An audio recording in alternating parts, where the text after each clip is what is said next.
हैदर ने भारत का visa apply कर लिया है, अप्लाई हो रहा है और बहुत सारे लोग सवाल करते थे आपसे, तो अब आज कैसा महसूस कर रहे हैं ये सारा काम होने के बाद? शायद भाई बिल्कुल अच्छा महसूस कर रहा हूँ और खुशी भी है। माशाल्लाह कुरतलाइन साहिबा जो हमारी बहन है बैठा हुआ है, अंसार बनी साहब से बात हुई तो जैसे वीज़ा तो अप्लाई कर चुके हैं।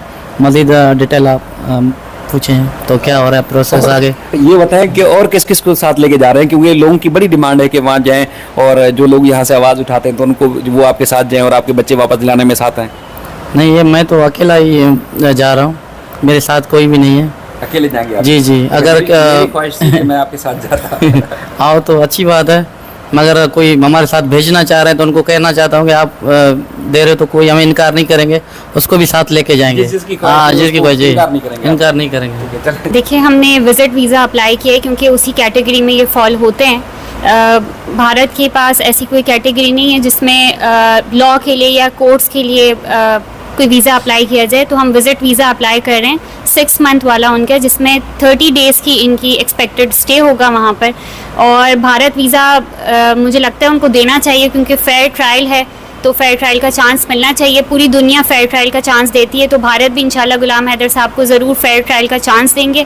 भारत की सरकार इन्हें मौका देगी कि यहाँ आएँ, अपना मौक़िफ़ रखें और बच्चे इनके हवाले किए जाएँ। अगर ये दुरुस्त करार पाए जाते हैं वहाँ पर, जो कि हैं ये दुरुस्त क्योंकि नेचुरल गार्जियन है और बच्चों को ट्रैफिकिंग के ज़रिए ले जाया गया है क्योंकि इन्होंने कोई लेटर ऑफ कंसर्न नहीं दिया, उनके पास गार्जियनशिप सर्टिफिकेट नहीं है। सीमा के अपने मुताबिक अपने मुँह से जो कहती हैं कि तलाक हो चुकी है, तो अगर तलाक हो चुकी है, अगर हो चुकी है तो गार्जियनशिप सर्टिफिकेट कहाँ है, लेटर ऑफ कंसर्न का है। अगर नहीं हुई तब भी नेचुरल गार्जियन की परमिशन के बगैर आप बच्चों को ट्रैवल नहीं करवा सकते। तो गुलाम हैदर का हक है, वो अपने बच्चों को लेने जा रहे हैं। भारत की सरकार जो है वो अब इस मामले को देखेगी कि वो वीज़ा दे और इन्हें फेयर अपनी बात, अपना मौक़िफ़ रखने का चांस मिले। तो आपको जो कानूनी मामला थे वहाँ पर मोमिन मलिक साहब को हायर किया गया था आप लोगों की तरफ से, तो वहाँ से क्या अपडेट्स है कि कौन कौन से केसेस में इनको बुलाया गया है और वहाँ जाने इनका जाना बहुत ज़्यादा ज़रूरी है? देखिए, केस मोमिन मलिक साहब जो हैं उन्होंने बहुत सारे केसेस डाल दिए हैं सीमा हैदर पे, और उसका रीज़न ये है कि उन मतलब जो मोमिन मलिक साहब ने पहले किया वो सारा कुछ उनकी रियासत को करना चाहिए था। मतलब इंडिया को खुद उन सारे केसेस में सीमा हैदर को बंद करना चाहिए था। उनकी डिवोर्स अब तक नहीं हुई है, डिवोर्स चैलेंजिंग है कि डिवोर्स का स्टेटस क्या है। उसके बाद कन्वर्जन, बच्चों की कन्वर्जन, बच्चों की जान को ख़तरा है, बच्चों का नेशनल गार्जियन यहाँ पर मौजूद है। तो उन सारे केसेस में जब तक गुलाम हैदर का मौक़िफ़ सामने नहीं आता तब तक वन साइडेड फैसला होगा, और वन साइडेड फैसले की कोई हैसियत नहीं है क्योंकि सीमा तो कुछ भी कहे जा रही हैं। तो मोमिन मलिक साहब वहाँ पर जितनी भी लीगल प्रोसीडिंग्स कर रहे हैं उन सब में गुलाम हैदर का, क्योंकि विक्टिम ये हैं तो विक्टिम का स्टेटमेंट होना बहुत ज़रूरी है। अच्छा, ये चूँकि स्लोगन है अंसार बनी ट्रस्ट इंटरनेशनल का एंटी ह्यूमन ट्रैफिकिंग, तो अब तक की जो इन्वेस्टिगेशन है और जो लीगल फ्रेमवर्क आप लोगों ने किया है उसके हिसाब से आपको ये तस्दीक हो चुकी है कि बच्चों की ट्रैफिकिंग ही हुई है? देखिए, यकीनन बच्चों की ट्रैफिकिंग हुई है क्योंकि वेलफेयर ऑफ माइनर पे वहाँ सीमा हैदर कोई काम नहीं कर रही। इंडिया और पाकिस्तान के स्टेटस में कोई इतना बड़ा फ़र्क नहीं है कि वो उनको वेलफेयर ऑफ माइनर के लिए वहाँ ले जाया गया है। यूरोप नहीं गए, वो अमेरिका नहीं गए, वो यूके नहीं गए, बच्चों को इंडिया ले जाया गया। वहाँ पर उनका लिविंग स्टैंडर्ड क्या है, उनका स्कूलिंग का क्या प्रोसीजर चल रहा है, वो खाते क्या हैं, पीते क्या हैं। उसके अलावा सीमा बच्चों के ऊपर काम नहीं कर रही। वो तो मीडिया हाइप हुई तो फिर बच्चों को भी उन्होंने थोड़ा बहुत दिखाया, अदरवाइज़ तो वो यही कर रही थी कि अपना डांस कर रही थी, अपनी वीडियोज़ बना रही थी कि मैं जो है वो दिखनी चाहिए, मैं उसके साथ सेटिस्फाई हूँ, सचिन के साथ। बच्चों का जिक्र पहले नहीं था। बच्चों का जिक्र तो जब मीडिया ने बहुत ज़्यादा हाइप क्रिएट की फिर आया। उसके बाद जिस एरिया में वो रह रही हैं वहाँ पर वैसे भी क्राइम रेट बहुत ज़्यादा हाई है। मैं नहीं कह रही, ये इंडियन रिपोर्ट्स कहती हैं, वहाँ का जो अपना क्राइम रिपोर्टर्स वगैरह हैं वो ये बात कहते हैं। तो उसमें इतना ज़्यादा क्राइम रेट हाई है, वहाँ पर ये बच्चे मौजूद हैं, फिर उनकी फोर्स कन्वर्जन हो चुकी है बच्चों की। तो इस हवाले से ये प्योरली ट्रैफिकिंग का केस है और कोई पता नहीं कि मीडिया की नज़र अगर हटती है तो इन बच्चों के कल को ऑर्गन्स सेल कर दिए जाते हैं, ऑर्गन्स निकाल दिए जाते हैं, और उन बच्चों के साथ क्या होता है, बोन मैरो है, किडनीज़ हैं, हार्ट है, तो क्या पता आंखें हैं, बच्चों की क्या क्या चीज़ें सेल हो जाती हैं। तो प्योरली ह्यूमन ट्रैफिकिंग का केस है। 4 बच्चे ट्रैफिकिंग करके ले जाए गए हैं। वो तो मीडिया ने थोड़ा सा हाइप दे दिया तो अब वो बच्चों को मीडिया पे लाने के लिए दिखा रहे हैं, लेकिन कोई नहीं पता कि कल को मीडिया की नज़र हटती है तो इन बच्चों के साथ फिर क्या होता है। गुलाम हैदर का भारत जाना कितना फ्रूटफुल हो सकता है, और अंसार बनी ट्रस्ट इंटरनेशनल ने डे 1 से जो उनकी मामलत की है वो उस विजिट के दौरान उसके बाद भी जारी रहेगी? देखिए, मामनत चाहे गुलाम हैदर की हो या चाहे दुनिया भर में पाकिस्तानी हो या गैर मुल्की हो, जो भी फंसे हुए हैं उनकी अंसार बर्नी ट्रस्ट मदद करता है और करता रहेगा। और गुलाम हैदर का जाना फ्रूटफुल इसलिए कि जब तक फेयर चांस नहीं मिलेगा अपना मौक़िफ़ रखने का, ठीक है अगर ये गलत भी हैं तो ये अपने आप को प्रूफ तो करें, अपनी बात तो रखेंगे।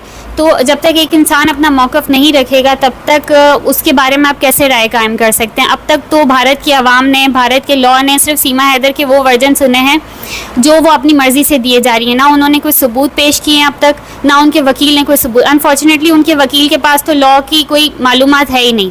ये लॉ की मालूमात भी मोमिन मलिक साहब या हम लोग उनको देते रहते। तो गुलाम हैदर का जाना, वहाँ पर अपना मौक़िफ़ रखना दुनिया को ये पैगाम देगा कि कोई औरत कार्ड खेलकर अगर भागता है तो फिर मर्द भी कमज़ोर नहीं है, वो भी अपने बच्चों के लिए वैसे ही फ़ाइट करता है जैसे हम नॉर्मली देखते हैं बस माँ और माँ के हुकूक और औरत के हुकूक, लेकिन एक मर्द भी उसी तरह से फ़ाइट दे रहा है अपने बच्चों के लिए। एक मर्द भी उतना ही प्यार करता है, बस क्योंकि वो घर से बाहर होता है, रिस्पॉन्सिबिलिटीज़ निभा रहा होता है तो उस तरह से शो नहीं कर पा रहा होता। इस केस में भी यही है कि सारा पैसा, सारी चीज़ें, सब कुछ गुलाम हैदर ने प्रोवाइड किया। सीमा हैदर बस एक अपने मसरूफियात में से टाइम निकाल के यहाँ से भाग गई उनके बच्चों को लेकर। सीमा हैदर का एक अक्सर ये सवाल रहता है लोगों के सामने भी, आज भी एक वीडियो उसने शेयर की कि नॉन मुस्लिम जो है पाकिस्तान में सेफ नहीं है। तो आप चूँकि खुद वकील हैं, प्रैक्टिस करती हैं, अदालतों में जाती हैं, तो कितने ऐसे आपके सामने नॉन मुस्लिम आते हैं जिनको पाकिस्तान में मुसलमानों की निस्बत कम उनको राइट्स मिलते हैं? देखिए, हमारे कॉन्स्टिट्यूशन में हो या हमारे लॉ में, माइनॉरिटीज़ के सबसे अलग लॉज बने हुए हैं, उनको अलग प्रोटेक्शन है, उनकी बात ज़्यादा जल्दी सुनी जाती है। तो ऐसी कोई बात नहीं है। अगर ऐसी ही बात होती तो सीमा हैदर कोई ना कोई अपने यहाँ पर दोस्त बताती, जैसे कि वो कहती हैं कि मैं तो पाकिस्तान में रहते हुए ही कन्वर्ट हो चुकी थी। तो कौन से मंदिर में, कौन सी जगह वो जाती थी, कौन सी गिरजाघरों में वो जाती थी, कौन सी इबादत गाहों में जाती थी, वहाँ के कोई तो लोग होंगे जो इनको ये बता रहे होंगे कि भाई हम पे जुल्म हो रहा है। तो कौन से नॉन मुस्लिम्स हैं जो उनको रिपोर्ट कर रहे हैं लेकिन पाकिस्तानी इदारों को रिपोर्ट नहीं कर रहे। सेकेंडली, वो मुसलमान होकर वो कह रही हैं कि मैं पाकिस्तान में रहते हुए कन्वर्ट हो गई थी और करवा चौथ भी मनाती थी, सब कुछ मनाती थी। तो वो उनको अगर आज़ादी थी उन चीज़ों की, तो जो डिक्लेयर्ड माइनॉरिटीज़ हैं उनको क्यों नहीं आज़ादी होगी? तो ऐसी कोई चीज़ नहीं है। पाकिस्तान में हर शहरी जो है वो महफूज है और उसके इक्वल राइट्स हैं जैसे कि किसी आम शहरी के होने चाहिए। चलिए, आपका थैंक यू। ये आपका देंगे इसका सूरत हाल आपने आखिरी वाली ये बात सुनी होगी कि अगर वो मुस्लिम होते हुए या नॉन मुस्लिम कन्वर्ट हुई और एक हिंदू मज़हब उसने इख्तियार किया था तो उसको बड़ी आज़ादी थी कि वो सारे काम कर सकती थी। लेकिन जो नॉन मुस्लिम है, क्या उनको उनकी इबादत, उनके जो रस्म व रिवाज हैं, क्या उनको मुश्किल होगी? ये एक कॉमन सवाल है जो कि आप सबको सोचना भी चाहिए। बाकी अब जिम्मेदारी जो बनती है वो इंडियन गवर्नमेंट की बन रही है कि गुलाम हैदर के वीज़े की अप्लाई का जो काम है वो मुकम्मल हो चुका है।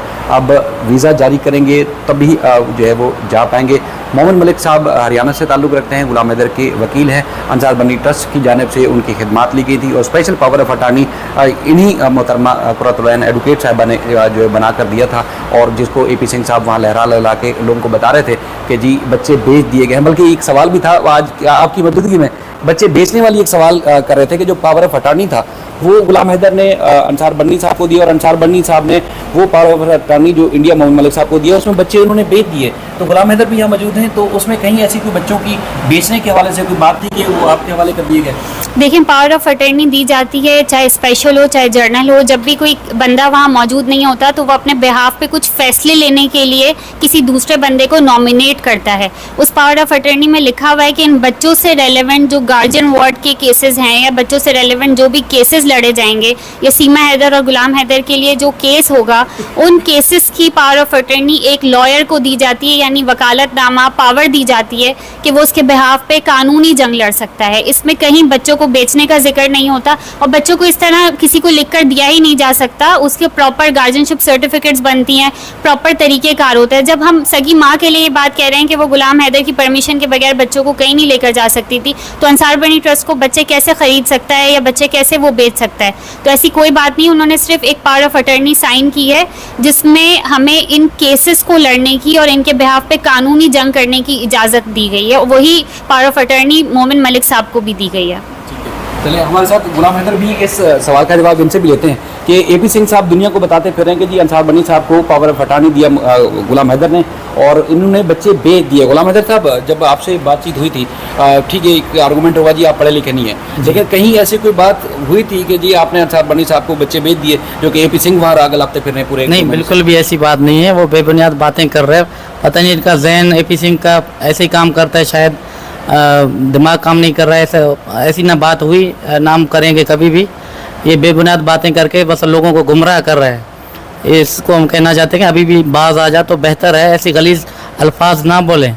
अंसार बनी साहब एक हीरो कहलाता है दुनिया के अंदर, बहुत अच्छे कारनामे हैं, आप खुद देखा है, अभी आपने वीडियो में देखा है। तो ये बहुत सारे लोगों के लिए, सिर्फ हैदर के लिए नहीं, दुनिया भर के लोगों के लिए ये इंसानियत के नाते हमदर्दी, हिंदू या मुस्लिम सबके लिए करता है। इनको अल्फाज अच्छा नहीं कहते एपी सिंह को, कोई जो हमारे जो है